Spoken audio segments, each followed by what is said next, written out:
반갑습니다, 여러분. 다시.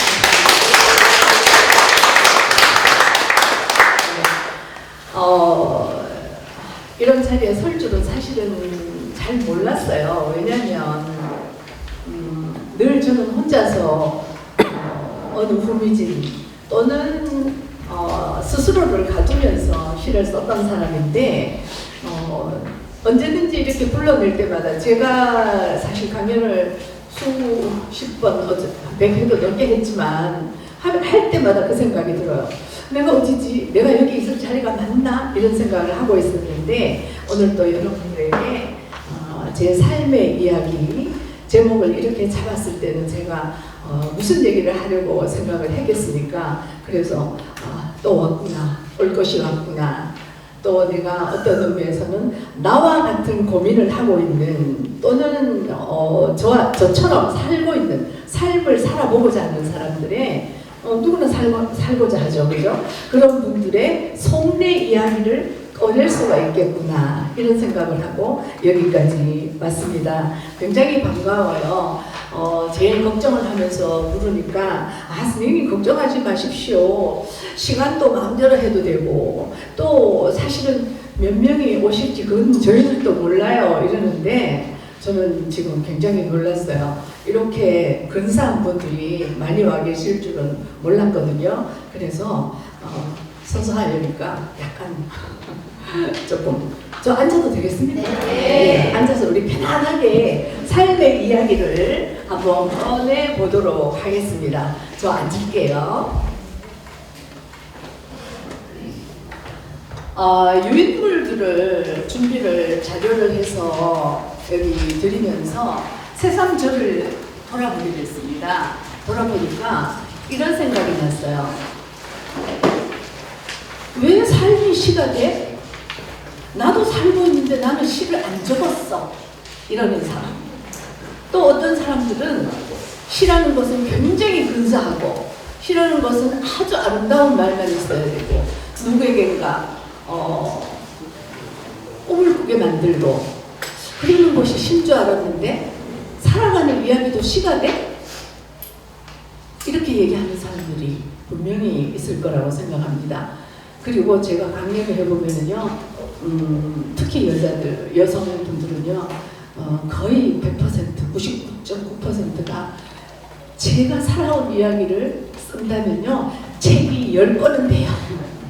그죠? 지금 그런 분들 많아요.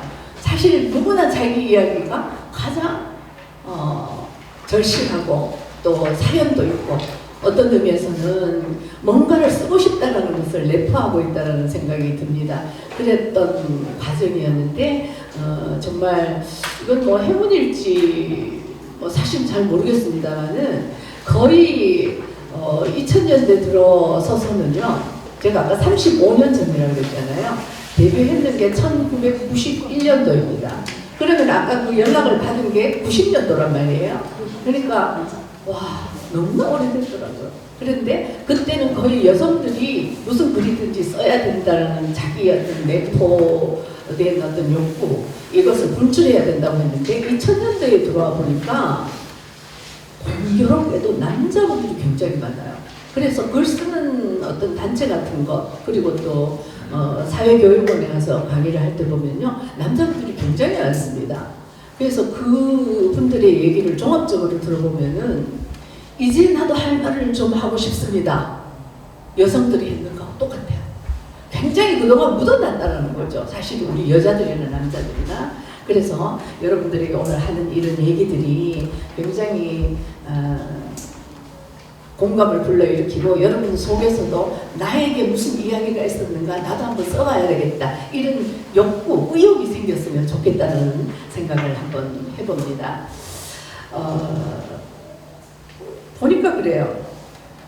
시인이 나와서 여러분들의 어떤 그 강연을 들었겠지만 인터넷에 이름 탁 치면 유명한 사람 다 나옵니다. 그리고 시 이름도 뭐 하나만 치고 그 다음에 또 서점에 가면은 이론서도 무지무지 많아요. 그런데 그런 것들이 여러분들이 그리워서 봤을까요? 아니죠. 시인이 무슨 소리를 하는가, 저 시인은 그 시를 어떻게 썼을까, 저 시인의 속에는 어떤 사연이 숨어 있었을까? 그것이 나와 어떤 접점이 있을까? 내가 공감할 수 있을까? 이런 것들 때문에 아마 시인들을 만나고 이런 강연하는 자리를 아마 좋아하실 것 같습니다. 저는 그렇게 생각합니다. 그래서 저는 가장 여러분들에게 오늘 순수하게 질문도 받을 것이며 또 순수하게 나의 삶에 대한 이야기가 어떻게 해서 시가 되었는가를 여러분들에게 소개를 해드리고자 합니다. 시인이 시 갖고 얘기할 게 아니면은 사실은 거의 모든 것은 약간의 어떤 그 거품은 있다고 생각해요. 그래서 많은 사람들이 시와 삶을 같이 연결을 일치되기를 원하는데 그런 것들이 잘 안 되니까 사실은 우리가 늘 고민하는 과정에 있는 것이죠. 여러분들이 이제 여러분들에게 유인물을 드렸으니까 강문숙 시인을 만나다 이 문구가 저는 별로 마음에 안 듭니다. 강문숙 시인의 시를 만나다 또는 그의 삶이 궁금하다. 왜냐하면 제목이 저 제목 잡아놓고 너무 기분이 좋았습니다. 제목을 잘 잡았어요. 제가 생각해도 우리 한번 읽어볼까요? 제목 시작.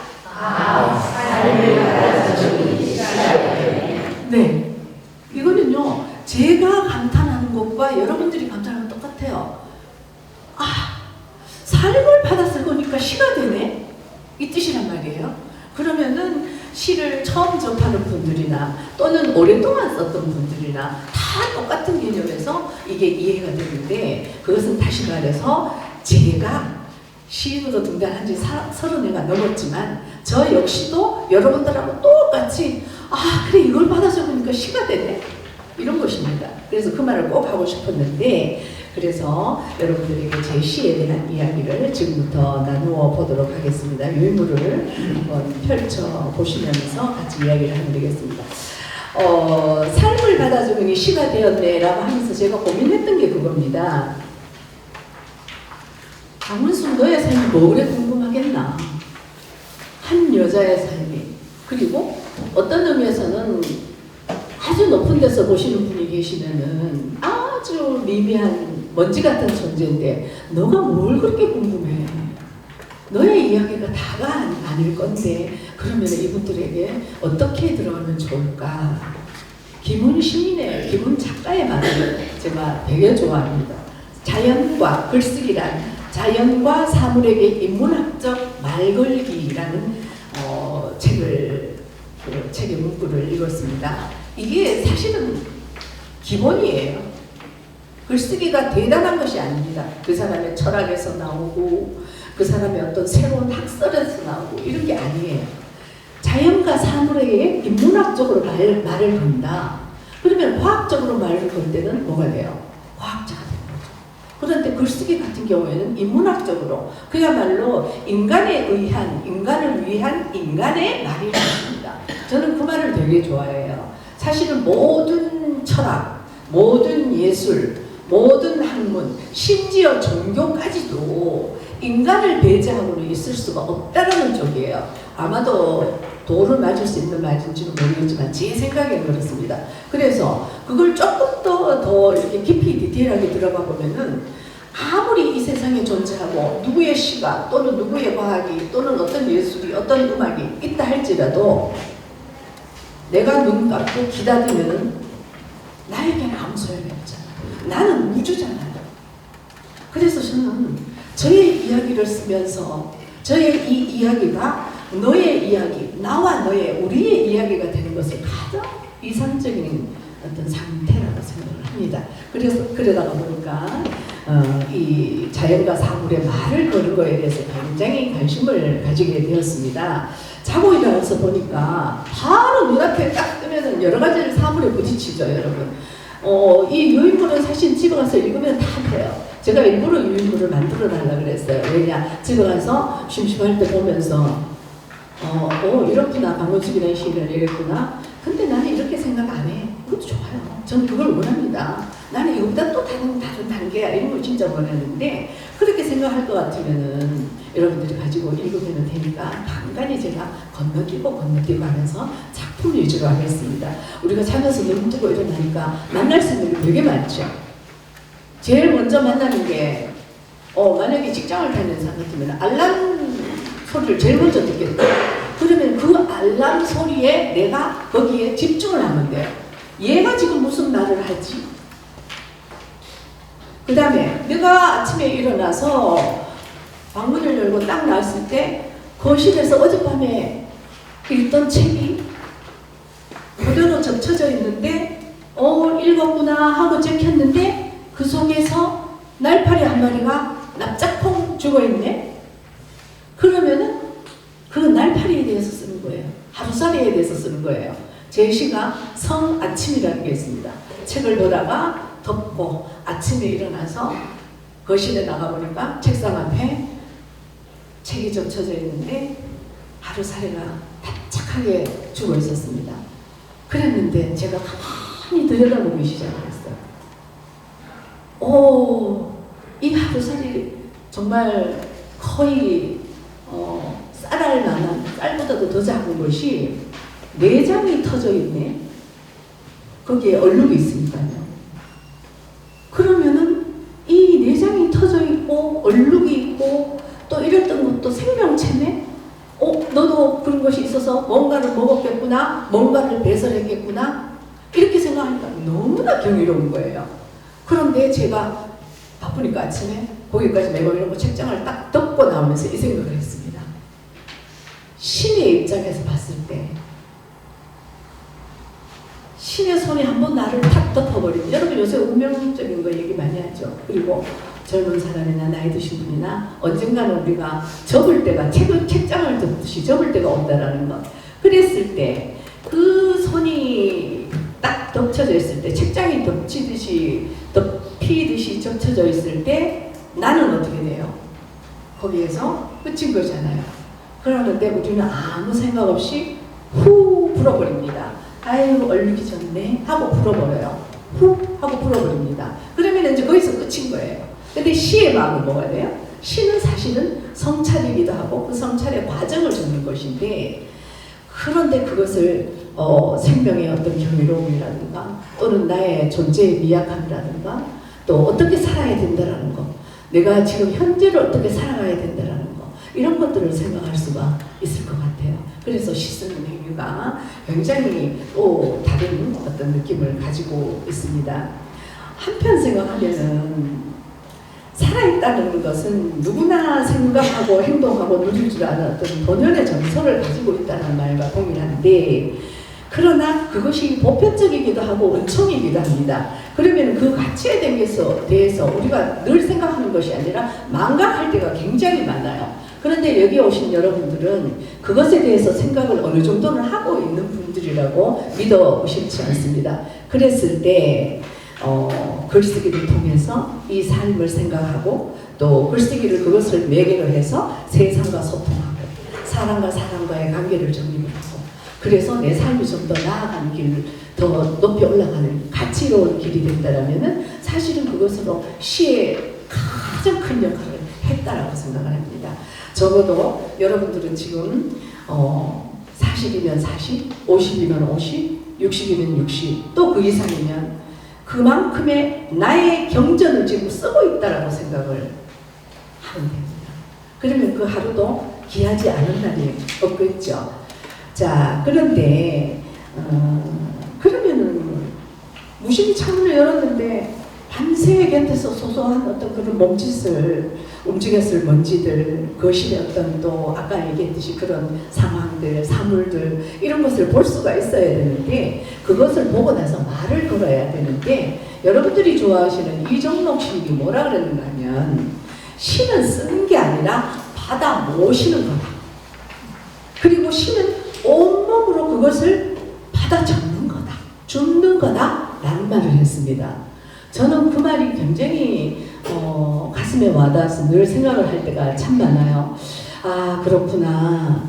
시는 어쩌면 내가 쓰는 게 아니라 그것을 받아 모시는 것이고 온몸으로 여기서 받아 적는 것이 바로 삶을 받아 적으니까 시가 되었네 라고 내가 지금 와서 30해가 지나고 나서 제가 고백할 수 있는, 여러분들의 앞에서 고백할 수 있는 아주 진솔한 나만의 고백인 겁니다. 자, 무슨 말을 근데 거기서 받아 적어야 할까요?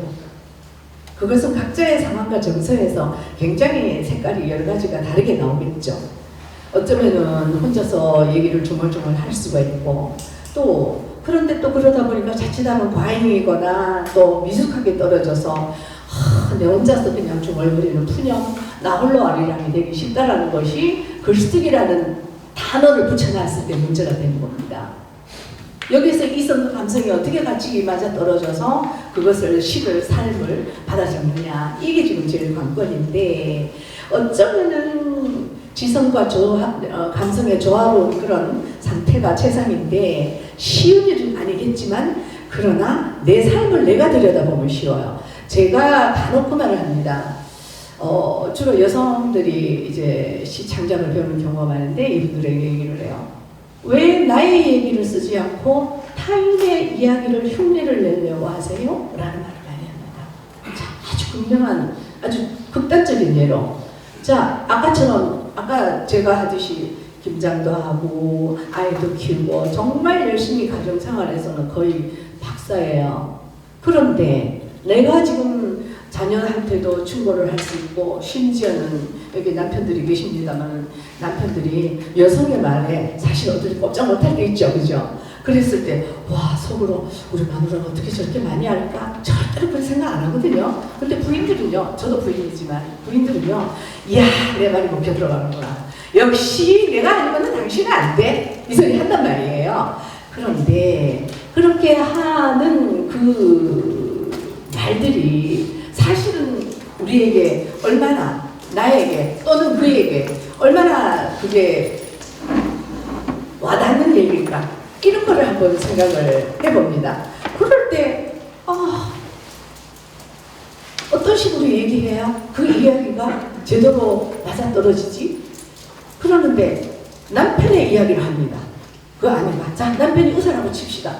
그 아내가 자기가 아주 굉장히 어떤 위치에 의사의 부인이고 의사인지 아나 봐요.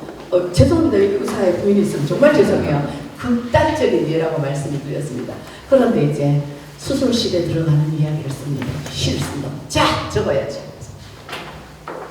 환자가 들어왔다. 아이를 이렇게 한다. 장갑을 어떻게 끼고. 자, 의사가 어떻게 하죠? 우리 저 드라마 보면 많이 나오잖아요. 그래 한 걸 아무리 내가 열심히 썼다 해도 사실은 그 의사의 입장에 보면은 어떻습니까? 어때요? 우습죠? 그거는 왜 그럴까요? 나의 이야기가 아니기 때문에 그래요. 상상은 가능하죠.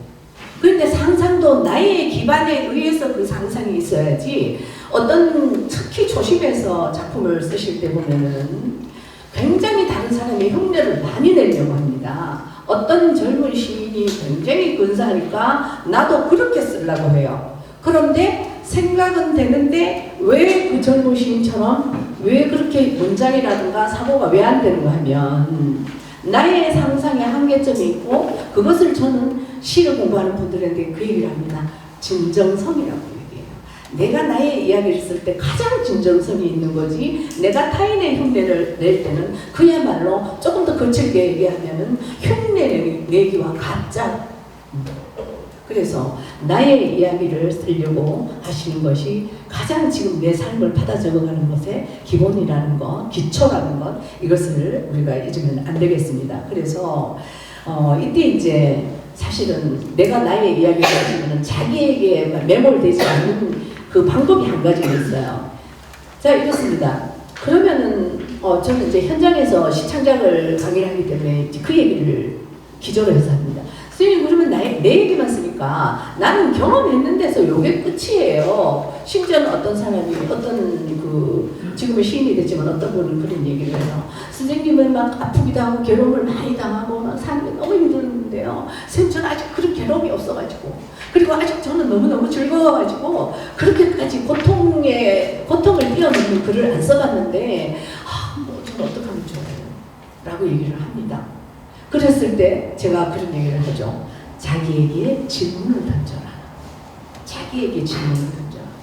그 질문이란 뭐냐면은 고통의 문제가 아니고 내가 지금 있는 이 자리에서 나의 존재가 무엇인지, 그리고 내가 어떤 생각을 했을 때 그 생각의 근원이 무엇인지, 어찌됐든 질문은 여러 가지 형태죠, 그죠? 그래서 좋아요. 다른 어떤 하나의 물병을 하나 뒀었을 때도 내가 보는 물병이 이 커피가 들어있을 때는 커피잔이 되는데 물이 들어있을 때는 물잔이 된다라는 걸 경이롭게 받아보는 그런 어떤 질문에 대한 답이 그렇게 해서 나오는 거예요. 그 질문은 여러분 다 아시지만 두 가지 질문이 있습니다. 열린 질문과 닫힌 질문이 있어요. 열린 질문은 지금처럼 그겁니다. 그게 왜 그렇게 됐지? 그래 이랬을 때는 내가 어디에 어떻게 하면 되지? 이런 것이 열린 질문이고, 그 다음에 닫힌 질문은 뭐예요? 오했습니다. 이게 맞아요? 예, 아니에요, 틀려요. 이거예요. 그럼 거기서 끝인 거죠. 그런데 글쓰기에서 그 닫힌 질문, 자기에게 질문하라고 했다 해서 그 자기한테만 내버려 되는 것, 이런 것이 굉장히 위험한 일 중에 하나라는 거, 이것도 한번 생각을 여러분들이 좀 꼭 했으면 나중에 삶을 받아줄 때 시가 되는데 도움이 될 것입니다. 그래서 항상 왜라는 질문, 그런 것들이 굉장히 필요하다라는 거. 자, 그래서 결론적으로 말하면 글쓰기는 사물에게 말을 거는 행위이기도 하고 바로 세상 모든 인문학과 철학의 근간이 된다는 겁니다. 내가 거기에 중심이 있기 때문에 나의 이야기를 통해서 세상을 열어가는 거기 때문에 그것이 철학의 근간이 되는 겁니다. 지금 어느 계절이 지금 지나가고 있잖아요. 오늘 저에게 여러 가지 문자라든가 이런 광고 비슷한 게 온 게 뭔가면 오늘 강의한다든가 12월에 따뜻한 강의를 기대합니다. 12월 또 12월은 누구나 따뜻해지고 싶은 이런 것이 있는 것 같아요. 그래서 나중에 시가 나오겠지만 따뜻한 종이컵이라는 시집을 냈을 때 저에게 그 시집을 내면 감사하다는 엽서가 오는데 전부 거의 제가 말하는 게 좀 미안합니다. 전부라고 말하면 거의 대부분의 사람들이 선생님 따뜻한 커피잔을 한 잔 넣고서 이 시집을 읽어요. 또는 이 시집을 읽고 나니까 시집을 받고 나니까 커피가 먹고 싶어요. 따뜻해지고 싶다는 거죠. 그 시집을 11월 말에 냈거든요. 그래서 12월은 우리가 누구나 다 따뜻해지고 싶은 계절이구나. 그런데 오늘 저는 아주 독서를 하거나 또 비관적인 시를 쓰지 않기 때문에 틀림없이 따뜻해질 것이라고 생각합니다. 그 다음에 두 번째 챕터 들어가서 자전적 글쓰기로 삶의 성찰에 이르는 길이라는 게 있습니다. 거기에 보면은 문학은 존재하지 않는 약속의 땅을 공략하는 것이 아니라 우리가 발딛고 있는 땅의 절망을 확인하고 그 절망 위에서 가치 있는 삶의 삶의 의미를 창출해내는 작업이다라는 이런 말이 있습니다. 아마 여러분들도 이런 부분을 어디서 읽어본 적이 기억에 있을 텐데, 존재하지 않는 약속의 땅, 그런 약속의 땅을 공략하는 일종의 허공을 더듬는 것이 아니라 어쩌면 내가 발 딛고 있는 here and now, 지금 여기 내가 발을 딛고 있는 이 땅에 절망을 확인하고, 이 말에 굉장히 큰 의미가 있습니다. 여러분, 절망을 확인한다는 건 뭘까요? 내가 지금 고통을 당하거나 또 내 삶이 왜 이래, 또는 또 어떤 사회적인 정의롭지 않은 일, 이런 것들을 확인하고 눈여겨보라는 소리예요. 혹시나 여러분들이 제가 이런 단어를 쓴다고 해서 아주 그냥 간단하게 일반적인 단어의 절망이라는 개념 이렇게 생각하시면 안 될 것 같아요. 그래서 그 절망을 확인하고 그 위에서 가치 있는 삶의 의미를 창출해내는 것, 다시 말해서 한 단계 더 와서 그 세계를 만들어가고 이끌어내는 것, 이런 것을 얘기하고 있습니다. 저는 이 말을 조금 바꿔볼게요. 제가 그 신춘문예 당선 소감에 썼던 얘기예요. 문학은 없는 세계를 기다리는 것이 아니라, 내가 모르는 세계를 막연하게 기다리는 것이 아니라 지금 여기에 부조리함을 확인하고 그 부조리한 삶의 어깨를 딛고 더 나은 세계로 나가기를 꿈꾸며 자아를 찾아, 나를 찾아 떠나는 길이다. 이렇게 해서 문학적으로 돌려봤습니다. 적용을 그렇게 하시면 좋겠습니다. 그러나 이렇게 저렇게 뒤집어 봐도 결국은 문학은 인간을 위한, 인간에게, 인간을 위한 이런 일인 것을 확인하게 되는 거죠. 저희 문학적인 그 지향적인 동시에 문학적인 가치관 이 말을 앞세워서 결론처럼 이야기한 것은 여러분들도 저마다의 저와 같은 어떤 것이 있다라고 생각합니다. 어쩌면은 이 시간을 제가 여기 와서 앞에 있지만은 마이크를 누구한테 들이대도 자기만의 삶의 그 결이라는 것은 엄청나게 무게 있고 두꺼울 것이라고 저는 존중하면서 정말로 얘기합니다. 어떤 의미에서는 저보다 할 얘기가 더 많을 수도 있어요. 그러나 제가 그것이 실어 나왔을 때는 여러분들이 한번 눈여겨보는 것이 어떻겠나 하는 그런 의미를 또 가지고 있어 봅니다. 문학은 개인의 삶으로부터 출발을 하는데 단순하게 그냥 그렇게 삶으로부터 출발한다는 것이 아니라 개인의 체험이라든가 그 다음에 어떤 뭐 특기를 하자 할거든 어떤 사건이라든가 미미한 어떤 자기만의 상황이라든가 또는 병이라든가 이런 것들이 시로 표현할 때 감히 시가 되고 또 그 예술 작품의 구실을 한다는 거죠. 화자의 사유나 세상을 보는 눈이 응축되고 언어로 표현되고 독자에게 감동을 줄 때 문학예술 작품으로서의 제 몫을 다하는 시의 장르에서 나는 감히 내 영혼과 육신의 열정을 다해서 고행하듯이 무릎으로 키워가고 있다라고 여러분들에게 아프지난 이야기를 합니다. 근데 작품으로서의 타인에게도 의미가 있다는 것에 강점을 여기에서 조금 부연 설명을 하겠습니다. 저희의 이야기만 될 것 같으면 집에서 혼자 일기만 쓰면 돼요. 혼자서 중얼거리고 나 혼자서 나 힘들어 한탄하면 됩니다. 그러나 이것이 A라는 또 다른 독자에게 가서 얘기를 했을 때 이 얘기가 나하고 똑같네, 나도 이런 적 있어. 또는 똑같은 경우는 아니지만은 내가 아플 때도 이렇게 시를 쓸 수 있구나. 이렇게만 여긴다라면은 저는 그것으로 시의 역할을 다 한다고 봐요. 소위 말해서 이것을 주관에서 객관으로 옮겨가는 시의 사회성을 얘기합니다. 내가 쓰지만은 이 시가 다른 사람에게 어떤 영향을 줄 수 있는 것을 시의 객관화된 사회성이라고 얘기합니다. 거기까지 가는 것을 우리가 목표로 보였습니다. 아까도 얘기했지만 김장하다가 썼는 시가 지금 여러분들에게 갔습니다. 안개라는 시입니다. 안개라는 시. 근데 이 시가 여러분들이 요 시만 제 목소리로 한번 읽어드릴게요. 이야기가 이 시만 내가 1시간 동안 이야기할 것이 있습니다. 여러분들이 경험을 했을 겁니다. 볼게요. 안개. 초겨울 아침 안개가 불면서 길도 풀린다. 날마다 하늘은 미세한 그물을 깃고 안개는 사람들의 무딘 코끝에서 이끼처럼 자란다. 보이지 않는 말들이 안개 속을 이리저리 굴러다니고 길 위에서의 싸움이 붙잡는다. 저마다 얼굴을 가린 채 목소리만 버섯처럼 붉게 자란다. 서로 안개 탓이라고 주장하지만 아무도 그들 탓에 안개가 낀다는 걸 눈치채지 못한다. 돌들이 하얗게 타오른다. 타면서 가늘게 휘파람 소리를 내기도 한다. 빨간 가방을 맨 아이가 안개 속을 지나간다. 잠시 후 낯익은 여자가 죽은 새를 안고 헤엄쳐 나온다. 수없이 분열하는 하얀 불꽃 사이를 벗은 나무와 얼굴 없는 사람들과 돌아앉은 집들이 떠다닌다. 때론 기운 하늘마저도 허우적거린다. 바람아, 너의 예린 살같이 터져 흐르는 피다.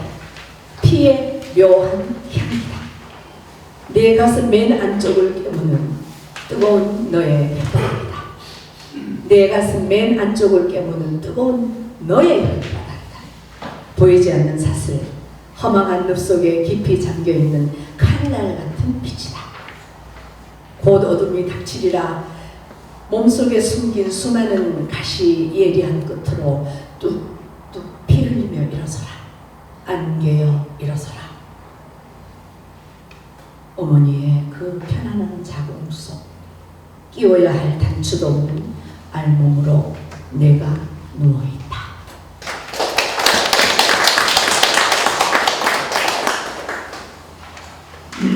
시를 1990년대에 저의 삶이었습니다. 어느 날 남편이 출근을 합니다. 저희 집은 큰 길가에서 한 블록을 들어오는 주택입니다. 남편이 이제 출근한다니까 나가야죠. 나가서 이제 오늘도 잘 다녀오세요 하고 인사를 했습니다. 그러고는 정확하게 11월 말이었어요. 11월 말. 그러고는 대문을 닫고 들어오는데 밖에서 확 난리가 나는 거예요. 사람들이 싸우고 막 이래요. 깜짝 놀라서 쫓아나갔죠. 도로당 말고. 그래서 가보니까 이 2차선 도로에 차들이 교행을 해야 되는 상황인데 서 있으면서 출근 시간이니까 남편이 출근을 드렸습니다. 출근 시간이니까 이 차들이 복잡하게 있는 상황에서 뒤에 어떤 차가 들이밀은 거예요. 그러는데 그 시절만 해도 90년대 시절만 해도 보험이라는 개념보다 그때는 어떤 사람이 이깁니까? 그렇죠. 경험 있는 거 아닙니까 혹시? 그래서 목소리 큰 사람이 이겨요. 내가 차를 뺄 생각도 안 하고 막 소리를 지른다. 니 때문에 그렇다는 둥, 뭐 아니다, 뭐 옆에서 어쨌다는 둥. 뒤에서 또 막 빨리 출근합시다 막 하고 그때 그랬습니다. 제가 들어와서 정말 미치듯이 메모를 했어요. 이게 누구 탓일까? 11월의 안개 여러분 굉장했어요. 그 시절에 특히 온도 차이도 있고. 그래서 저는 11월을 잊을 수가 없습니다. 왜냐하면 어떤 그 시를 쓸 때에 어떤 그 경계에 있는 때에 사실은 시가 나오는 거거든요. 여러분들이 예를 들면 이거예요. 내가 지금 애 때문에 정신없이 막 삶에 굉장히 바쁠 때, 그 다음에 그걸 잠깐 이제 지났어. 그 한 파트는 지났는데 지금 내가 갑자기 보이는 거예요. 그 경계선에 있을 때 나는 누구지? 그래, 글을 써야 되겠어. 또는 뭐 여행을 가야겠어. 이런 생각이 난다는 거예요. 시는 그 경계에서 나오는데 그 11월의 경계에서 저는 들어와서 이제 앞장에서처럼 1이라는 챕터에서처럼 안개가 풀리고 그러면서 길도 풀리는데 어쩌면 사람들이 저게 다 우리 그때 환경 문제가 사실 지금처럼 심각하지 않았습니다. 그랬는데 그때의 그것을 보면서 어떤 생각을 했는가 하면 결국은 사람들이 자기가 조심하지 않았을 거고 군데군데 댐을 굉장히 많이 만들 시기였습니다. 제가 안동 출신인데 안동 댐 생기고 나서 거기에 주변에 사는 사람들이요 이 기관지 관계를 달고 살아요. 그랬던 그 시기였습니다. 그러는데 딱 보니까 안개가 유난히 많이 끼는 거는 지금 뭔가가 달라져 있는 우리 사람들의 어떤 삶에서 달라져 있는 환경이 시작이 되었구나라는 것이 그때 이제 굉장히 절실하게 갑자기 깨달은 것 같아요. 그래서 이제 집에 들어와서 메모를 합니다. 메모를 했는데 그렇게 싸우는 사람들 그런데 자기 탓을 안 하고 그냥 목소리만 버섯처럼 사실 여기서 버섯처럼 붉게 자란다. 붉은 버섯이 우리에게 어떤 의심을 줍니까? 버섯이라는 의심을 주죠. 그래서 여러분 단어 하나도요 적확한 어떤 단어가 굉장히 필요해요. 여기서 송이버섯처럼 자란다 이런 문제 될까요? 그죠? 그래서 붉은 버섯처럼 목소리가 붉게 자란다. 아무도 자기 때문에 안개가 낀다는 걸 눈치채지 못한다. 그 다음에 이 챕터에 가서는 뭐라고 하는가 하면은 이제 과거가 생각이 나는 거예요. 제가 굉장히 죄송하게도 낙태의 경험이 좀 있습니다. 그랬는데 그게 굉장히 마음속에 굉장히 죄의식으로 남아있었던 것 같아요. 그랬는데 거기서 이연을 쓰면서 뭐라고 하는가 하면은 빨간 가방을 맨 아이가 안개 속을 지나갔는데 그 다음에는 뭐예요? 잠시 후에 낯익은 여자가 뭐를 안고? 파랑새를 안고? 아니죠? 죽은 새를 안고 나온다는 거예요. 그거는 저를 얘기하는 거예요. 제 삶을 거기에다가 끼워넣은 거예요. 자, 남자분들이라고 칩시다. 남자분들은 여기에 굉장히 더 굵은 선이 들어가겠죠. 어떤 의미에서는. 그죠? 사회적인 어떤 것도. 근데 이제 저는 여자기 때문에 낙태의 경험이 있어서 이렇게 집어넣게 되었습니다. 그러고 나니까 계속해서 이제 이 삶이 보여지고 사고가 열어지는 거예요. 그럴 때 이제 다분히 신춘문예적인 어떤 시의 전개상으로 볼 때는 요즘은 정말 금방 등단에 있는 사람들이거나 또는 젊은 사람들이 시 너무 잘 써요. 저는 깜짝 놀래요. 심사하러 가보면은요. 이거 내가 심사해도 맞나? 할 정도로 무슨 허는 모르지만 그러는데 그때만 해도 어떤 전개를 이렇게 열고 나가는 게 굉장히 새로웠던 것 같아요. 그래서 91년도 신춘문예에서 전국 11개의 신문 메이저 신문을 비롯해서 11개의 신문 지상에서 여성은 저 혼자였습니다. 당선자가. 그리고 놓고 나니까 서울의 KBS에서 전화가지고 바로 인터뷰, 그러니까 전화 인터뷰로 이 글을 어떻게 쓰게 됐습니까? 이런 얘기가 나와요. 그래서 이제 안개를 살갗이 터져 흐르는 피, 그리고 또 곧 어둠이 닥치리라 몸속에 숨길 수많은 가시 예리한 끝으로 안개여 일어서라. 이렇게 하면서 쓰고 나니까 그 다음에 제가 조금 죽고 싶은 생각이 들어요. 왜 그런 거 있잖아요, 여러분. 괴롭지 않아도 우리 왜 어느 순간에 이제 그만 살고 싶다 하는 거 있죠. 그래서 엄마의 그 편안한 자궁속은 정말 내가 가장 안심할 수 있는 곳이 아니었을까. 세상은 이렇구나. 내가 지금 굉장히 죄책감에 시달리는구나 하면서 1, 2, 3, 4까지 썼습니다. 그런데 이 시를 써놓고 나니까 정말 묘하게도 1991년도에 1월 지상에 나고 94, 5년도에서부터 뭐가 나오면 환경시라는 말이 막 우리 이제 시단에도 문단에서도 이제는 우리도 환경에 대해서 얘기를 해야 된다. 그래서 환경시가 굉장히 많이 나왔었습니다. 그래서 여기에서 이미 환경을 얘기했다라는 그런 평을 제가 받기도 받으면서 그 뒤에 이제 나오는 텍스트 중에 있습니다. 그래서 이 시는 제 삶의 어떤 집약적인 일로 시의 문이 활짝 열릴 때 내 속에서 머리가 활짝 열릴 때 그럴 때 썼는 것인데 여기서 삶이 아닌 것이 없잖아요, 여러분. 그죠? 제가 여기에서 어떤 관념이나 또 어떤 이상을 가지고 쓴 건 아니죠. 남편 출근시키다가 또 돌아서 내가 어떤 경험을 했던 것에다가 그 다음에 내 마음이 너무너무 힘들었던 고통을 얘기하는 데다가 내가 엄마의 태아 속에 있습니다. 그대로 나오잖아. 시 쓰기 참 쉽죠? 굉장히 쉽죠? 이거예요, 봐봐. 여러분도 마찬가지입니다.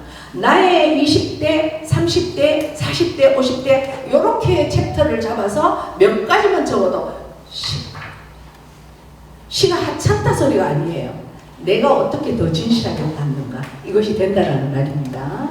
그리고 이제 잠그는 것들의 방향론이라는 게 있어요. 이걸 제가 따로 읽지는 않겠습니다만 여러분들이 나중에 집에 가서 읽어보시면은 제가 잠깐 짧게 설명을 한 개만 하면은 나중에 읽어보셔도 될 거예요. 뭔가 하면 저희 막내딸이 이제 유치원도 가기 전이었어요. 마당 주택에 산다고 했죠, 그죠? 근데 그때는 꽤 넓어서 애가 작고 또 주변이 전부 다 뭐 황량하기 때문에 저희 집이 넓은 마당 그 안에서 뭐 이렇게 공도 차기도 하고 뭐 이런 정도였는데 이쪽에서 수도꼭지가 있는데 저쪽에 있는 끝에 있는 나무에 물을 줘야 돼요. 그런데 이름이 소영입니다. 소영이까지 제가 이렇게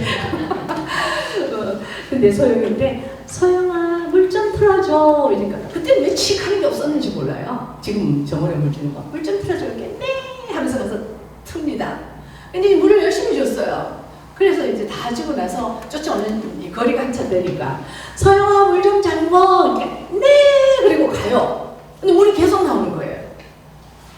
물 잠그라고 그랬잖아. 그때 잠궜는데요. 아직도 이제 한 6살 요 정도 되니까 이게 오른쪽 왼쪽을 구분을 못한 거예요. 잠그고 여는 거. 지는 열었는데 잠그라 하니까 그렇게 하니까 빡빡해지니까 잠근 줄 아는 거예요. 자, 그래서 제목이 뭡니까? 그렇죠. 근데 제가 그거에서만 머물렀으면은 수도꼭지밖에 안 돼요. 근데 후반부에 뭐라 그랬어요? 내 인생을 잠궈야 될 부분이 어디 있을까? 우리의 욕망에 대해서 잠궈야 되는 부분이 분명히 있지 않을까? 그렇게 해서 삶을 받아 적으니까 시가 되더라고요. 근데 이거는 그야말로 작가세계 신인상에 당선을 했어요. 희한하게 삶을 받아 적으니까 상을 받게 되더라고요. 등단에는 매일신춘문예, 그 다음에 작가세계에는 여러분들 굉장히 어려워요. 여기는 문지, 창비, 그 다음에 문학동네, 작가세계, 서울에 옛날에 사대문이라고 했어요. 사대문. 그랬는데 거기에서 당선이 되는 것이 잠그는 것들의 방향은이었습니다. 보니까 이게 실제로 되는 일이거든요. 근데 여러분 놀라지 마십시오. 그때 제가 몇 살이라고 하면은 37, 8 됐어요. 37, 8 이때 등단을 했습니다. 그랬는데 그때 이미 고통이 그만큼 여러 가지 느끼는 점이 많았다는 거겠죠. 제가 자랑할 건 아니지만. 그런데 그때도 삶을 받아 적으니까 시가 됐다. 그 다음에 이 시인은 삶에 굉장히 진심인 사람이구나 라는 평을 받게 됐기 때문에 저는 지금 여러분들에게 근사한 이론을 갖다 댈 수 있는 능력은 아니 의사도 없을 뿐더러 그런 능력도 없습니다. 그거는 인터넷 촬영은 다 했습니다. 책보고 다 했고. 그러나 여러분들이 한마디 딱 적었을 때 적는 것의 방향이 뭘까? 그러면 여러분들 철학 다 나오잖아요. 삶. 그죠? 그래서 했던 것입니다. 그래서 이런 것이 또 삶에서 시가 됐다라는 거. 그 다음에 자루 속에서라고 있는데 그거는 누가 좀 한번 읽어줄까요? 누가 한번 손 크게 들고 한번 제가 이 앞에 있는 사람은 제가 부탁을 할게요. 여기 재능신앙송의 전 회장님도 나와 계세요. 황태교 시인인데 병아리 시인이면 해요. 한번 읽어봐 주시면 좋겠습니다. 네, 큰 소리로 한번 읽어봐 주세요.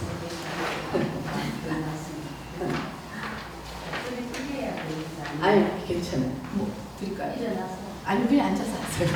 네. 자루 속에서 자루의 스승이가 풀리면서 묵은 완콩이 쏟아졌다. 쪼그라든 목질, 나날마다 동그랗게 국물이 불린 채 견딜 수 없이 가벼워진 목숨. 아직도 구멍 속에 코를 박고 있는 바구니들. 수많은 낮밤을 완두콩을 갉아먹는 벌레들. 자루 속은 얼마나 들썩거렸을까. 푸른 끈잎과 싱싱한 넝쿨성을 갉아먹히면서 완두콩은 또 얼마나 아팠을까. 벌레를 껴안고 사방으로 굴러가는 완두콩. 자루가 해탈한 표정으로 보고 있다. 무한 천공을 떠다니는 지구덩어리. 거대한 자루 속 함께 들썩거리며 나도 쉬지 않고 세상을 갉아먹고 있는 중이다. 완두콩과 벌레와 자루가 서로 껴안고 부를 때 삶은 굴렁쇠처럼 반짝이고 있다. 네. 역시 프로가 맞네요. 프로는 다르네요. 그냥 그 자리에서 마이크도 없이 갑자기 시켰는데도 너무나 잘 읽어줬습니다. 감사합니다. 덕분에 제가 물 한 모금 마셨습니다. 이거예요. 누군가가 나를 위해서 또는 누군가를 위해서 해줄 때 그 사람은 잠시 여유를 가질 수 있다는 거. 이것도 사랑뿐이 아닌가요, 여러분? 삶에서 이끌어지는 거 아닌가요? 내가 누군가를 위해서 수고를 했을 때 그 사람은 잠깐 쉬고 행복하고 치유를 할 수 있다는 거. 그래서 여러분 시를 쓰면 결국은요 아름다운 세상을 만들기 위해서지 내 자랑을 하기 위해서 만드는 게 아니에요. 이런 도서관이나 각종 어떤 그 문학단체가 있고 시를 창작하는 장소가 있지만 그런 데서 결국은 그런 골목골목에서 할 수 있는 그런 행위들이 우리 삶을 아름답게 이끌어간다는 겁니다. 그렇죠? 감사합니다. 여기서 여러분들 좀 의아할 거예요. 웬 자루? 그리고 또 웬 콩? 완두콩? 그리고 나중에는 굴렁쇠네. 정확하게 얘기할게요. 1988년도에 썼습니다. 그래서 조선일보 조금씩 수록이 됐었어요. 조선일보에. 근데 자, 친정 어머니가 저희는 계시는데 어머니가 밭에서 늘 해마다 완두콩을 심어가지고 저희 오남매인데 완두콩을 심어가지고 오남매에게 한 봉다리씩 주셔요. 그러는데 말리는 거를 주시는데 그거 사실 잘 안 먹게 되잖아요. 그래서 한 번은 그것을 이렇게 어떤 그냥 보관실에 그냥 있다가 나중에 정리한다고 보니까 자루가 툭 떨어지는데 자루가 열려버렸네. 근데 콩이 와르르 쏟아지는 거예요. 완두콩이 말랐을 때 무슨 색인지 아시죠? 노란 거. 예. 근데 그 속에서 뭔가 까맣게 반짝거리는 거예요. 바구미가 있더라고요. 제가 한참 들여다봤어요. 보니까 구멍이 동그랗게 뚫려있는데 너무 예쁜 구멍이 뚫려있어요. 근데 거기에 새까맣게 바구미가 여성들 아마 거기 끄떡끄떡 하시는데 경험이 있을 겁니다. 그런데 먹지는 못하죠. 버려야 되죠. 문득 생각하니까 누가 생각이 나요? 엄마가 생각이 나죠. 엄마가 손톱이 뒤집어지도록 까서 오남매 자식들에게 넘겼는데 이거 다 까서 주는데 이것도 안 먹고 놔둬서 벌레에게 먹혀가지고 버리다니 막 정말 너무 죄송하더라고요. 그랬는데 저는 엄마에게 더 큰 효도를 했죠. 시를 썼거든요. 시를 써서 그 또 메이저 신문인 조선일보에 났었거든요. 그때는 굉장했습니다. 조선일보 지금 욕은 없지만 그랬는데 거기에서 쓰면서 그것을 그냥 그 이야기만 쓰면요 엄마가 주신 건데 바구미가 있구나 이러는데 참 엄마에게 죄송하다. 우리는 부모의 정을 못 따라가. 엄마의 마음을 따라갈 수가 없어. 여기까지 있으면 뭐가 돼요? 자기 한탄이죠, 그죠? 자기 경험에 의한 한탄이잖아요. 근데 여기에서 이 속에 콩이 있고 그 속에 바구미가 있고 자루가 있습니다. 이것을 하나의 우주 전체로 봤어요. 나도 너도 저런 미물 짐승들도 사실은 이 지구란 우주라는 그 자루 속에서 우리가 얼렁더얼렁 같이 살아가는 존재인 거예요. 다 삶인 거예요. 사람 삶만 삶이 아닙니다. 요즘 가끔 막 그 반려견들 막 이렇게 학대하는 사람 나오죠. 아주 더 나쁜 사람들이에요. 사람은 말이라도 하고 쥐어받기라도 하죠. 말 못하는 이런 것도 삶인데 그 존재들도 삶인데 그런 거 보면은 그래서 이런 사람들이 전부 다 하나하나 같이 굴러가고 있는 것이 우리 삶이구나. 그러는데 어떤 의미에서 나도 엄마의 속을 썩였듯이 나도 이 지구에서 들썩거리면서 누군가를 들썩거리고 구르고 이러면서 지구에서 사는구나. 그런데 제가 아까 88 올림픽을 왜 했겠습니까? 여기에서 마지막에 소재가 하나 굴렁쇠가 나옵니다. 반짝이는 굴렁쇠가 나와요. 88 올림픽 굴렁쇠 생각나죠? 여러분들? 네. 모든 것이 시적인 소재가 되는 거예요. 위에서 지구를 우리가 굴러가는 것이 우리 존재라고 했을 때 그것이 그렇게만 하면은 근엄한 소리밖에 안 되잖아요. 그래서 우리 삶은 굴렁쇠처럼 나중에 희망적인 건 뭐예요? 반짝이고 있다. 굴렁쇠처럼 부르다가 어디 가서 그냥 죽는다 이게 아니라 굴렁쇠처럼 반짝이고 있다. 삶을 긍정적인 자세로 바라보는 것. 이래서 세상이 산다는 게 굉장히 아름다운 소중한 것이구나 이런 생각을 했습니다. 이래서 몇 가지의 어떤 삶의 경험이 시가 된다는 거. 그 굴렁쇠 자체도 굉장히 다른 의미에서 우리의 그 모든 존재들이 같이 굴러가는 거, 함께 살아가야 되는 거. 이렇듯 저희 시적 모티브는 언제나 일상으로부터 시작이 됩니다. 근데 특별한 경험을 찾아 나서거나 철학적인 근거를 중심으로 전개하는 것보다 살면서 누구나 부딪히는 일상적인 일들을 미세한 시선, 그거는 관심이 있어야 되고 관찰을 해야 되죠. 그런 미세한 시선으로 바라보는 것이죠. 고등어라는 시에서는 고등어 조림하다가 그 고등어하고 대화를 나누고 쓴 적이 있습니다. 그것을 그 오건트 시인 분은 신문에서 이렇게 해설을 했더라고요. 시란 대상과의 몸섞기, 즉 대상에 깊이 스며들어서 동화되고 하나 되기. 이건 뭐예요? 삶의 하나라는 소리라는 것으로 받아들이면 될 것 같습니다.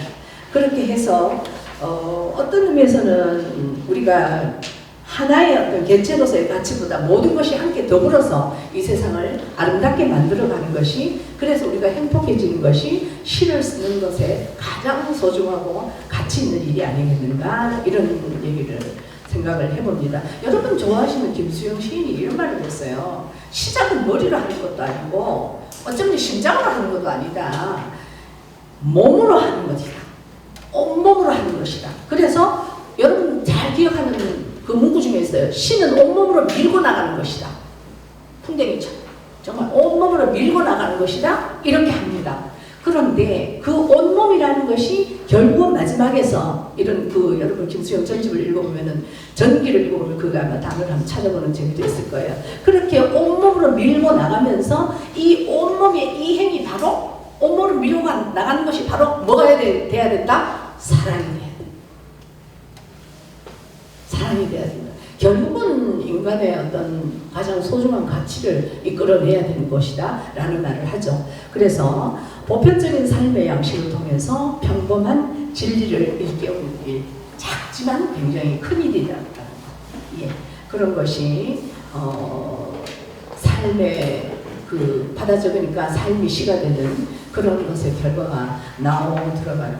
어떤 의미에서는 너무 막 관념적이고 현학적이어서 막 따지고 또 그것에 막 논쟁하는 것보다 사람 냄새가 나는 시를 쓰는 것이 여러분 우리가 해야 될 일일 것 같아요. 좋아요. 논쟁하고 어떤 문제를 거기서 제기가 되는 것도 중요합니다. 그것은 사람의 삶이 또는 인간의 가치가 또는 인간의 본성이 이런 것이 좀 더 나은 길로 가기 위한 어떤 토론이지, 그것이 논쟁을 위한 논쟁이기는 안 된다는 거죠. 그래서 어떤 의미에서는 우리가 작은 데서부터 시작을 해서 큰 것을 열어가는 것, 이것이 시의 길이 아닐까라는 생각을 합니다. 그 다음에 텍스트가 있습니다. 아까 여러분들에게 암개를 하면서 한경시를 얘기를 했었죠, 그죠? 그때부터 이제 그 후로부터 한경시가 굉장히 많이 막 대두되기 시작했는데, 물 위에는 자운형이라는 시가 있습니다. 물 위에는 자운형. 여러분들에게 그 자료 중에 텍스트가 있는데, 요거는 한일 대표 작가 백인, 그러니까 한국에 50인, 일본에 50인 이래서 이것이 같이 한경시 선집에 수록이 돼서 일본에서도 출간이 되고 한국에서도 출간이 됐어요. 근데 감사하게도 이 시가 선택이 됐습니다. 우리 지면 때문에 이게 이제 행이 굉장히 짧은 것 같지만은 한 행하고 또 한 칸 한 행 비우고 한 행이고 이런 식으로 한 줄이 한 연이 될 정도로 그런 식으로 썼는 거거든요. 공간을 두고 썼는 건데, 새들이 떠나가 버린 아직도 돌아오지 않은 우포잎에 자운형꽃 환하게 번집니다. 천송이 꽃이 한 송이처럼, 한 송이 꽃이 천 개의 씨앗을 담고 오래된 상처를 다독이고 있습니다. 늦봄 수척한 햇살 한 줄기 물 위로 떨어집니다. 동그란 무리 속으로 소금쟁이 억년의 시간을 가로지릅니다. 납작하던 우주의 유방에 핑그르르 오얀 젖이 돌기 시작합니다. 굉장히 모성적이죠. 생명이. 이거 뭔가 하면은 지금은 우포늪에 가니까 자운형이 없어갖고 그때 썼는데 너무 그 후에 자운형을 이걸 보러 갔는데 너무 많이 개발을 해놔가지고 없더라고요. 아까워요. 그래서 오히려 이 시만 하나 남았어요. 그래서 아마 여러분들이 이 시를 보면서 상상을 하면 좋을 거예요. 자운형이 어떻게 펴요? 구더기로 피죠. 한 송이 꽃이 수천송이처럼, 수천송이 꽃이 한 송이처럼 이렇게 피는데, 보니까 결국은 늪이라는 것은 지구의 호파라는 거죠. 사실은 우리가 굉장히 비가 막 장마를 지고 또는 가뭄이 들고 이랬는데 늪이 말랐을 때가 지구의 끝이라는 얘기를 해요. 그래서 그 늪이 얼마나 소중한가, 그 속에는 생명이 있다 이거죠. 그런데 제가 갔을 때 그 꽃을 보면서 단순하게 와 우편우패, 흔히 얘기하는 대원적 시간, 이제 그거는 이제 일반적으로 다 쓰는 말이잖아요. 근데 그 자운형 꽃 한 송이를 보면서 한 송이 꽃이 수천 송이가 되고 그 수천 송이 꽃이 결국은 한 송이인데 그것이 이 지구를 살리는 납작하던 그 늪은 납작하잖아요. 납작하던 우주의 유방에 빙그를 뽀얀 젖이 돌기 시작한다. 생명이잖아요. 여러분, 여자들의 특권이 있습니다. 아기를 낳아서 젖을 먹일 때 숭고한 어머니예요. 정말 여러분들이 훌륭한 일을 하셨고 남자분들께서는 아내가 너무나 훌륭한 일을 했다고 칭찬을 해주셔야 돼요. 생명이거든요. 근데 그 우포늪이 생명으로 보였다라는 것. 이래서 환경이 얼마나 중요한가. 근데 20년, 30년 전에도 지금 어떻게 돼요? 너무 달라져 있어가지고 그때는 이런 위기감조차도 별로 안 느꼈을 텐데 시인은 미리 보는 어떤 촉이 안테나가 있는 것 같아요. 제가 안개를 쓸 때 그 생각을 했습니다.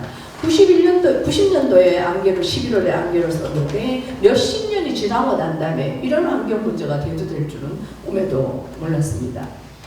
그 다음에 텍스트가 물 먹는 하마라고 있습니다. 잠깐만요. 몇 시까지 하면 되나요, 우리? 여러분 빨리 맞춰드릴까요? 어떡할까요? 몇 시까지 하면 돼요? 5시 반까지요? 예. 여러분 5시 반이면은 가차없이 네. 물 먹는 하마 같은 경우에는 여러분들 다 간단하게 넘어갈게요. 제가 여기에 왜 이 작품들을 갖고 왔는가 하면 시를 쓴다 화창게 생각하지 말라 이 말이에요. 이게 전국 국어고등학교, 여기 고등학교 선생님들 출신도 되게 많은 줄 아는데 전국 고등학교 국어교사협회가 있어요. 거기에서 선정이 돼가지고 국어 시간에 시 읽기라는 이 책이 교재가 나오는데 수록이 되는데 거기에 기출 문제까지 있었어요. 그래서 제가 시가 시시한 게 아니구나. 시는 절대로 시시한 건 짧은 글이 아니구나라는 생각을 했습니다. 근데 거기에 물 먹는 하마가 어떤 상표 이름이잖아요. 그런데 이거를 갖다가 이 시를 그 물 먹는 하마 회사에서 자기네 그걸로 뒷담 많이 쓰더라고요. 돈도 한 푼 안 주고. 그때는 몰랐어요. 이제 알았으면 제가 막 걸 텐데요. 그러는데 그 장롱에 넣어놓고 나니까 그 물 먹는 하마 물이 이렇게 차오르잖아요. 근데 그것만 보면은 그냥 우리가 그냥 지나가는 어떤 것이구나 라고는 끝나요. 그건 시가 아니죠. 삶을 받아 적으니까 시가 되었네. 여기에서 어떻게 시가 되는가 한번 보세요. 뭔가 하면은 사실은 물이 그렇게 차오르는데 물이 차오른다는 것은 내 속의 눈물 또는 누군가의 슬픔이 차올라 있을 수도 있지 않았겠는가. 근데 그 물소리를 듣고 있는 하마는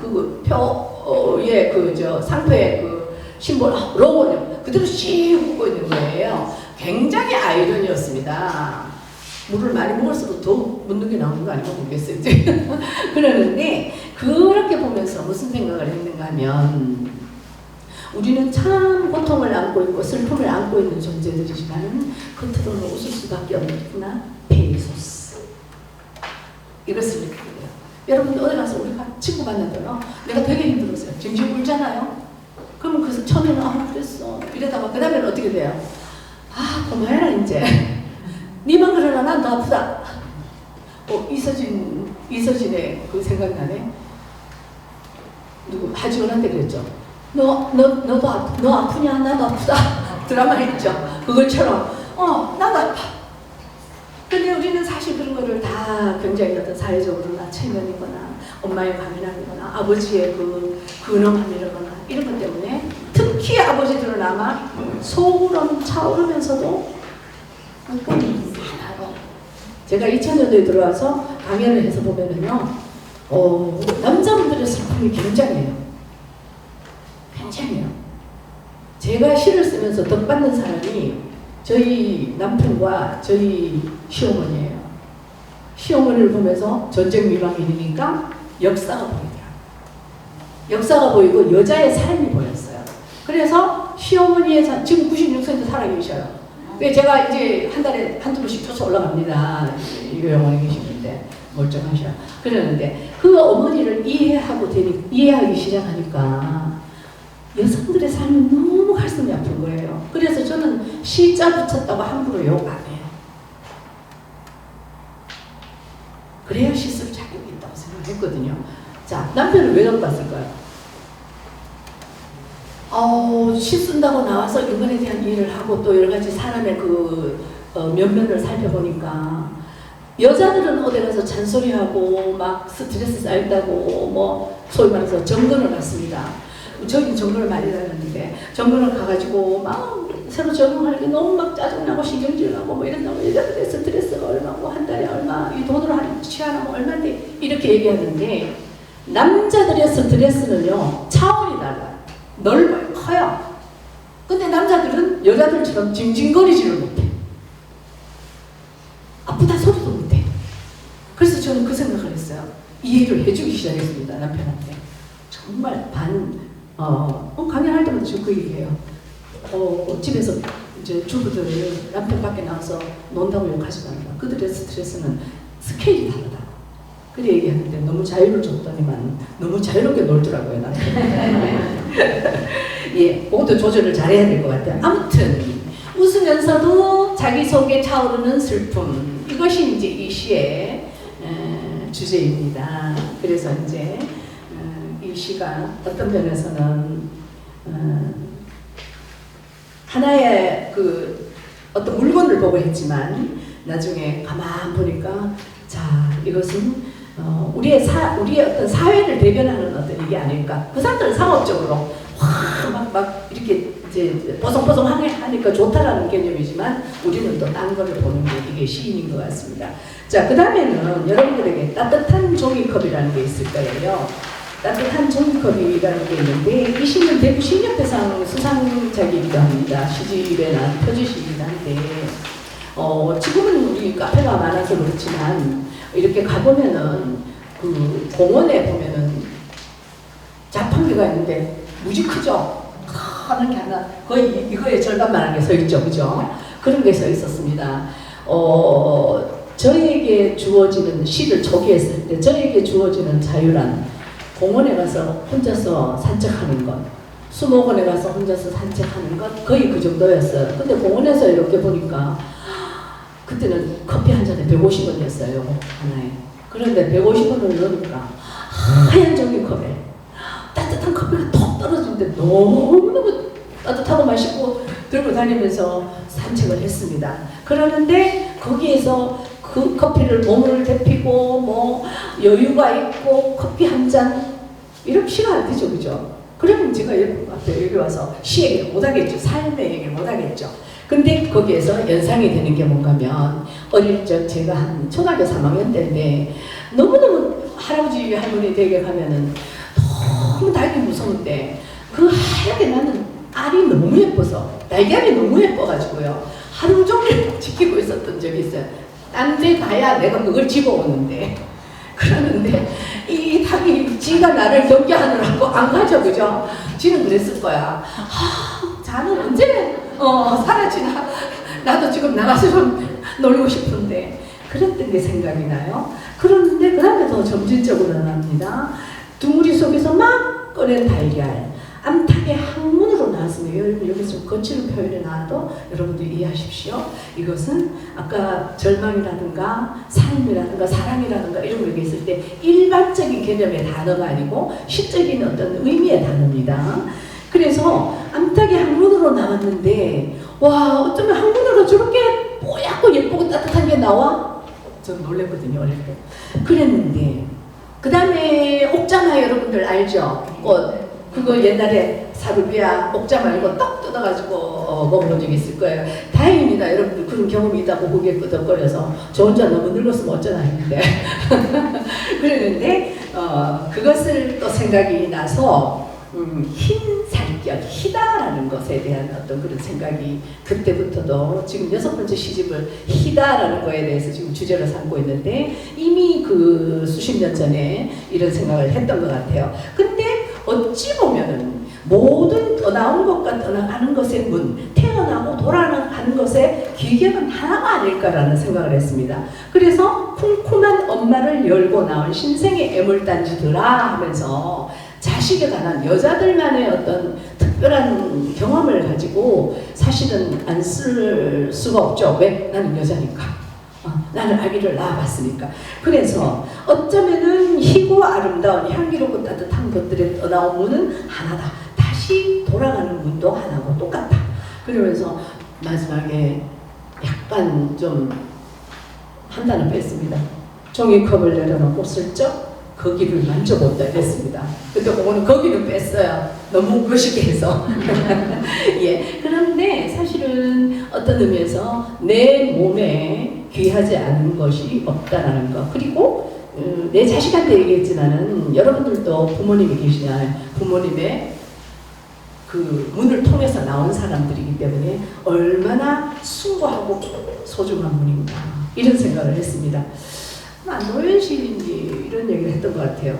시를 창작하는 일은 온몸으로 하는 자기 반성의 과정이고 성찰의 과정이고 현재 진행형의 사랑이면서 그것 때문에 힘들어하는 고투다 이런 말을 했습니다.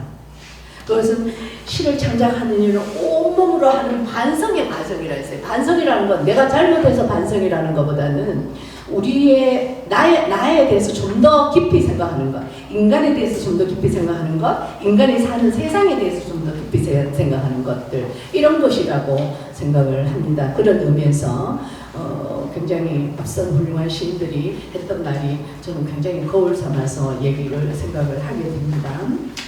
예. 그 다음에 이제 거의 시집 후반부에 넘어오는 일이었는데요. 고요한 그릇이라는 것이 있는데 대구 문학상 수상작이에요. 이건 아마 2002년도인가 제가 기억이 잘 안 납니다는 고요한 그릇이라는 게 있는데 어쩌면 여러분들이 백일장이나 또는 자기가 시를 읽을 때, 시를 쓸 때 의자라는 제목이 많이 나오죠. 의자라는 소재가 굉장히 시적이에요. 길, 의자, 시간 뭐 이런 것들 그죠? 그랬을 때 의자를 무엇으로 볼 것인가? 죄송합니다. 여기 뭐 등단하신 분 있으면은 등단하신 분이 전부면은 죄송한데 혹시나 등단을 안 하셔서 백일장 같은 데 나갈 때 의자라는 제목이 나왔을 때는 단순하게 의자라는 그냥 그 본래의 어떤 의자의 그 사물만 가지고 써서는 안 돼요. 더 깊이 들어가서 사유적인 걸 쓰는 것이 심사위원 노래도 확 됩니다. 심사를 보러 다녔지만 그런 게 간혹 나와요. 그런데 여기서는 의자는 그릇이다라는 것으로 저는 첫 줄에 넣었습니다. 의자는 그릇이다. 흔들리면서 누군가의 몸을 닿는다. 이렇게 생각을 했습니다. 근데 그것을 그저 겸손히 받아들이면서 그의 생을 한순간 안아보는 것인데 의자의 입장입니다. 안아보는 건데 어쩌면 의자는 지금 가만히 있는데 누군가가 와서 한 시인이 여기서 또 와서 앉았어요. 얘는 아무 죄가 없어. 놀랬을 거예요. 누가 앉았네? 시인이 와서 앉았네. 아마 이 의자에도 여러 사람들이 앉았을 겁니다. 그런데 제 눈에는 보여요. 안 보이게 우묵해지는 의자의 마음을, 이게 삶을 사랑하는 깊이가 갖추어지는 어떤 시선이에요. 그래서 그 우묵해지는 그 의자, 쿵 떨어지는 심장 같은 것이 때가 있다. 근데 그 다음에는 이제 삶으로 돌아옵니다. 여러분, 저는 굉장히 본 주제에 아주 깊이 들어갈 겁니다.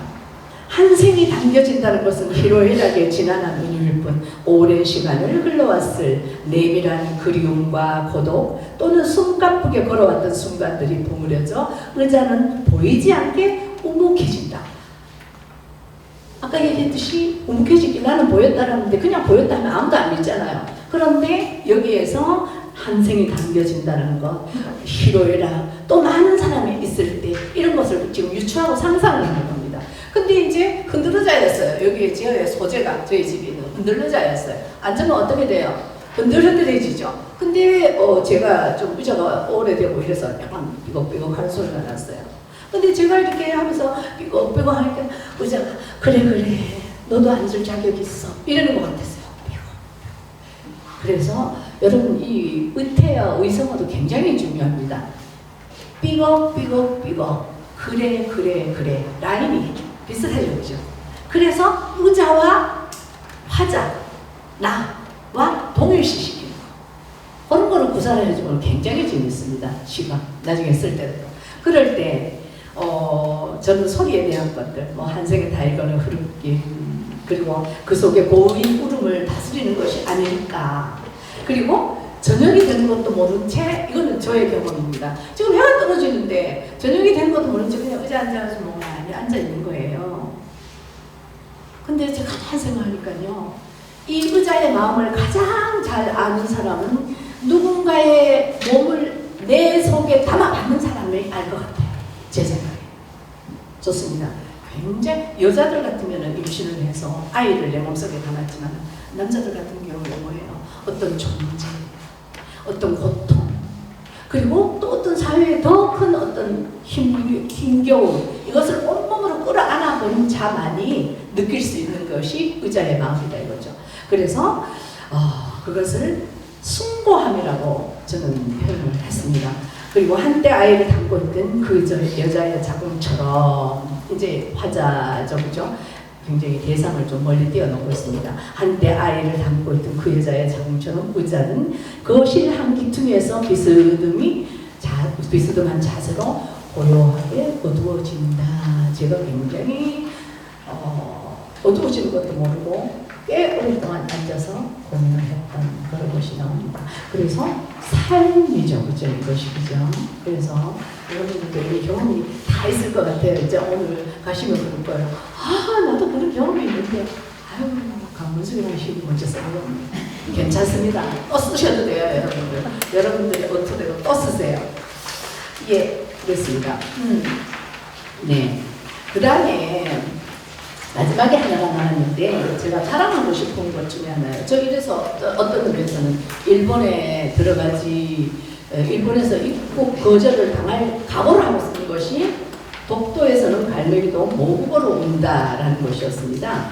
이곳은 아마 여러분들이 3층에 그 전시하는 데 봤으면 아시겠지만, 독도 판타지, 칸타타를 써놨는데 독도 판타지에 있는 메인 주제시예요. 이것을 하면서 작곡가하고 저하고 둘이서 이제 국회에 가서 그 공연도 하고 상도 받기도 했는데, 그때도 우리는 일본에는 들어갈 생각도 못한다 이러고 이제 이거를 발표를 하고 지금 10년 동안에 16번을 지금 공연을 했어요. 독도 판타지가. 그랬는데 독도에서 갈매기로 모국어로 온다. 이 작곡가가 이 시를 보고 반하신 거예요. 제가 어딘가 발표를 했는 걸 보고. 그랬는데 왜냐하면 독도는 누구 땅입니까? 우리 땅이죠. 근데 이게 지금 한도에 내려온 게 아니잖아요. 수십 년, 정말 수백 년 동안 우리 땅이다, 우리 땅이다. 근데 뭐 어제 뉴스에 보니까 저쪽에 여자분도 우리 땅이다 이러고 있더라고요. 근데 제가 그걸 보면서 고민을 한 달 동안 여기 연구를 했습니다. 그래서 아니 독도는 우리 땅, 뭐 누구 노래에서 아주 흥겨운 게 있어요. 뭐 동남저, 울릉도 동남저 다 있어요. 이제 그런 거 못 쓰잖아요. 시를 쓰는 사람이고 내가 언어를 가지고 작업을 하는 사람인데, 평생을 해왔는 사람이고 가르치는 사람인데, 자, 독도를 어떻게 표현할까? 여러분 한국 사람 무슨 말 해요? 한국 사람은 언어가 영어로 합니까? 한국어죠. 우리 한국어를 뭐라 그래요? 모국어라 그러죠. 근데 여러분들이 한국어를 모국어로 갖고 있는데 너는 소련 사람이야, 러시아 사람이야, 뭐 너는 딴 데 사람이 안 하죠. 사실 우리는 모국어로 쓰잖아요. 그러는데 저 독도가 우리 거 같으면은 독도에는 갈매기도 모국어로 쓰는구나, 우는구나. 끼룩 하고 울잖아요. 저는 그것을요, 가나다라 이렇게 들었습니다. 날개를 이따만하게 펼쳐가는 거 시어 이렇게 생각을 했어요. 정말로요. 미쳐있으니까. 울릉도 가서 보니까 하루 종일 들여다봤습니다. 그리고 그 외교부에 그 독도 외교부에서 소개하는 독도 그 홈페이지 코너가 있어요. 세계적으로 어디 가서 어떻게 할 거 이런 게 있는데 거기도 들어가 봤어요. 그때 역사가 쫙 나오더라고요. 그래서 이걸 쓰면서 독도에서는 갈매기도 모국어로 온다 했더니 굉장히 신박하다고. 이제 이것 때문에 독도 판타지가 독도의 사계, 독도 아리랑, 휘날레 이래가지고 8편의 작품으로 해서 1시간 10분짜리 공연이 되어지게 됐습니다. 그래서 이거는 굉장히 의미가 있는 거기 때문에 여러분들에게 소개를 했는데요. 이것도 누가 좀 한번 읽어주세요. 혹시 남자분 목소리 크신 분 한번 읽어주시겠습니까? 튼튼한 목소리로. 김진희 시인 이거 한번 읽어주시겠습니까? 마이크 드릴까요? 잘못 읽지만 네. 독도에서는 갈매기도 모국으로 옵니다. 독도에서는 갈매기도 모국으로 옵니다.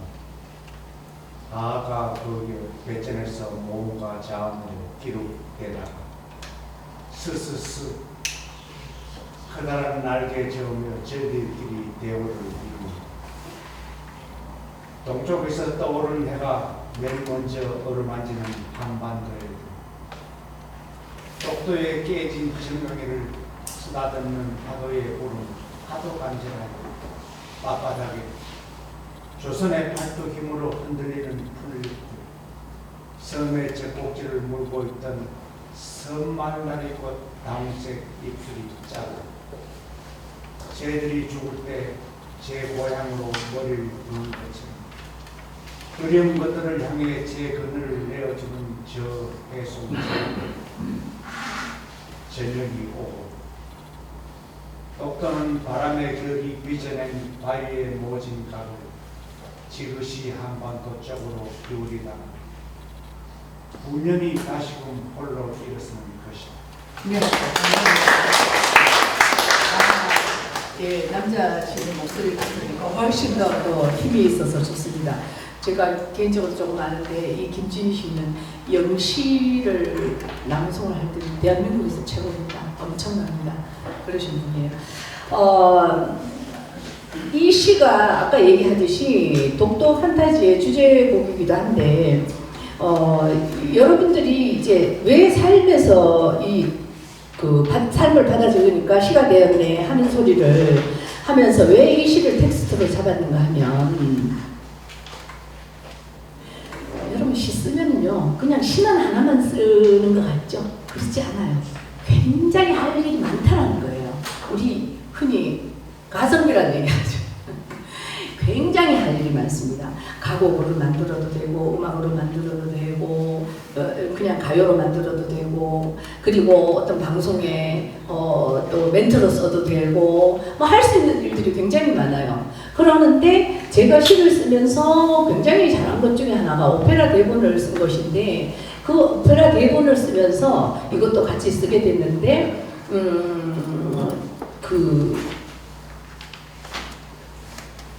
희곡 작가가 쓴 것보다 시인이 쓴 가사를 더 좋아해요. 음악 하시는 분들이. 왜?